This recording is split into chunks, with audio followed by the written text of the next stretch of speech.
We are heading south, homeward bound. On our second night out, a magnificent sunset floods the sky. The direct passage across the Gulf is around 400 nautical miles.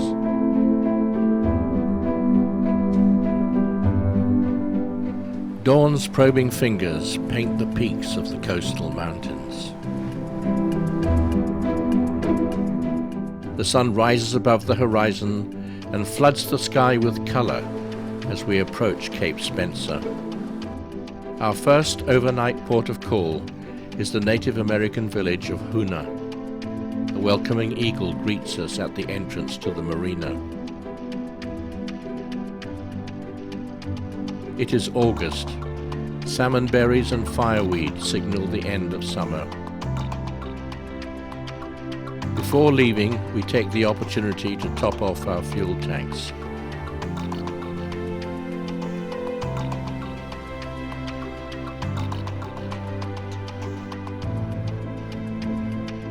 Our route south is down Chatham Strait, which follows the eastern side of Baranof Island.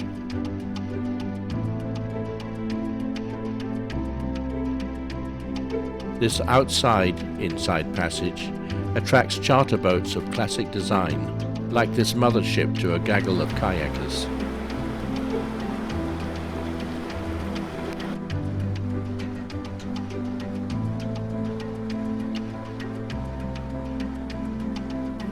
We enter the snug, protected anchorage of El Cove.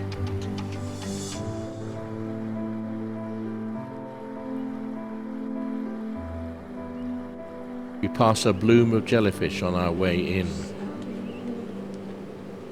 We watch a brown bear browsing along the rocky shoreline.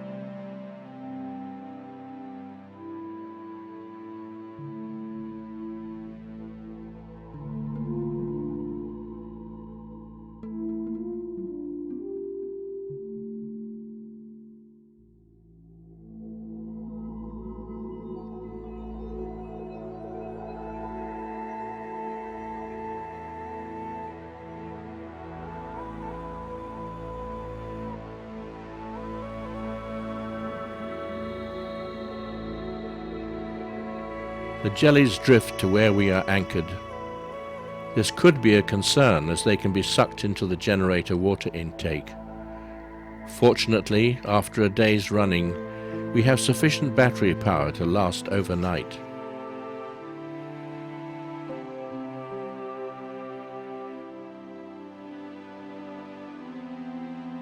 Underway the following morning, we pause by a stream where a mother bear and two cubs are fishing.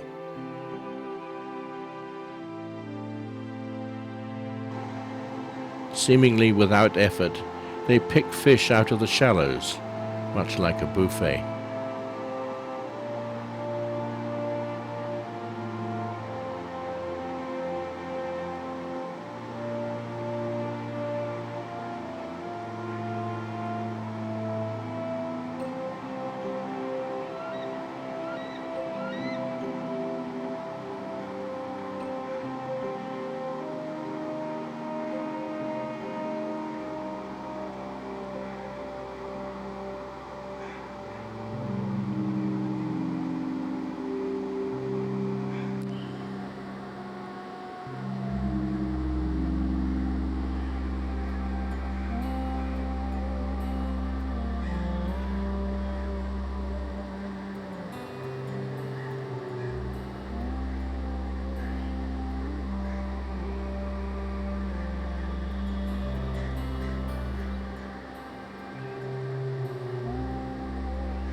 They wander into the forest, with mother carrying a large salmon.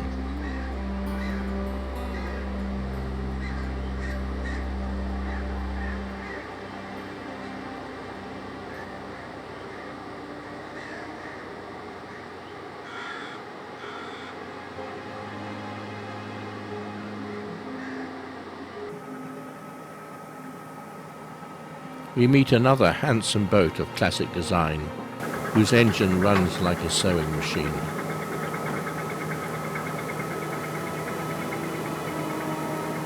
This is the land of magnificent waterfalls. Even though there is much less snow than when we were last here in 2012 at the same time of year.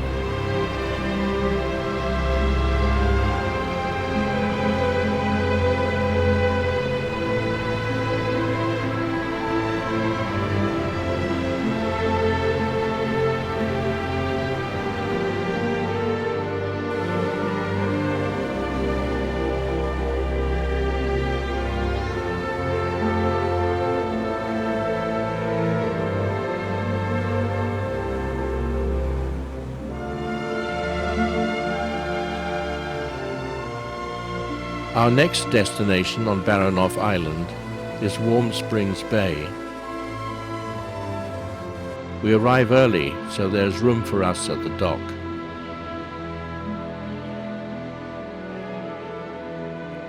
Here in the small settlement of Warm Springs is another large waterfall. As with similar towns, the houses are interconnected by a boardwalk which we follow to visit the falls.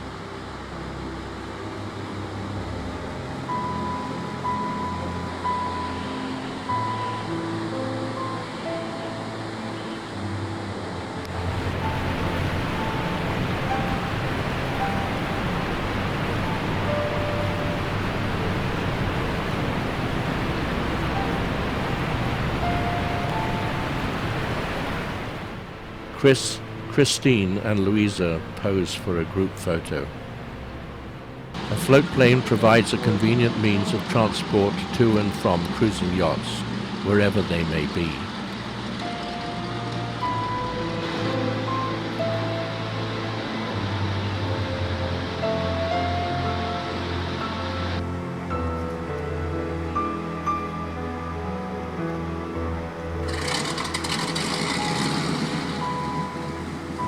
In a few minutes they will be in Sitka or Juneau.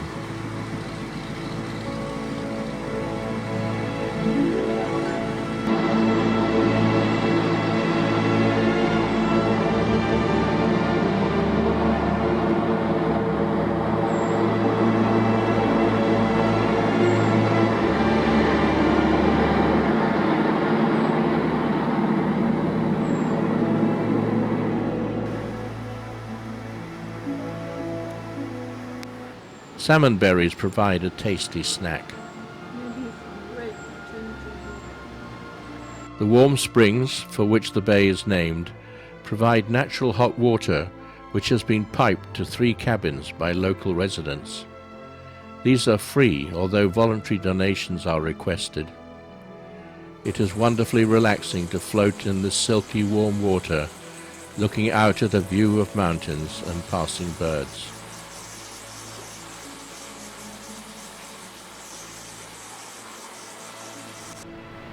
Evening light casts shadows on the waterfall, with spray rising wraith-like from the tumbling water.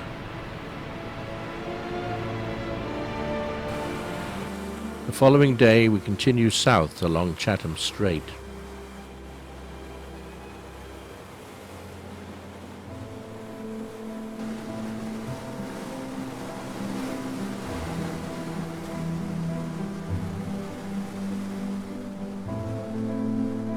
We pass Brick Red Bluff and look for the hidden entrance into Red Bluff Bay.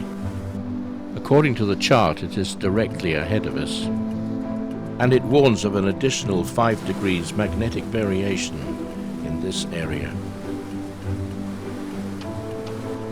This shows our position on the plotter.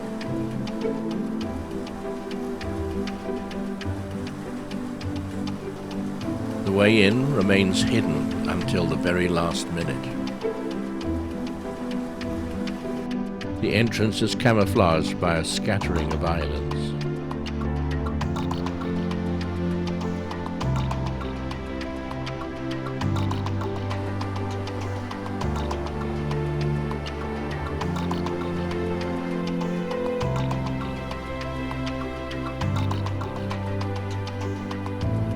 Once inside, the scenery is stupendous.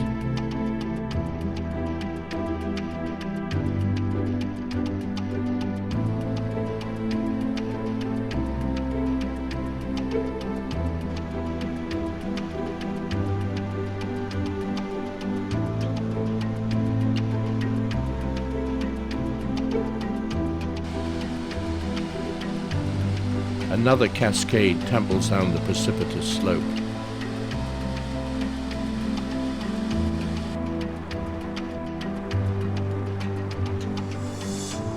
There is just one boat anchored here. We leave them to their solitude.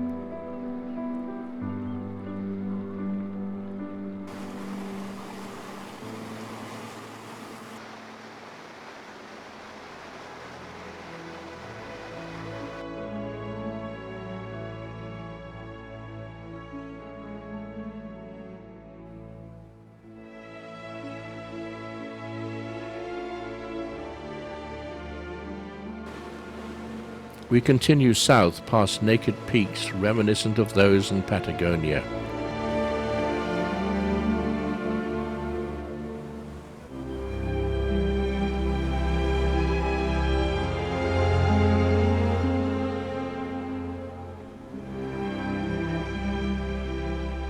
We reach the end of Baranof Island and lose its protection from the turbulent Pacific Ocean. Cirrus clouds presage a change in the weather, but tonight we anchor in protected Warren Cove under the silvery light of the full moon.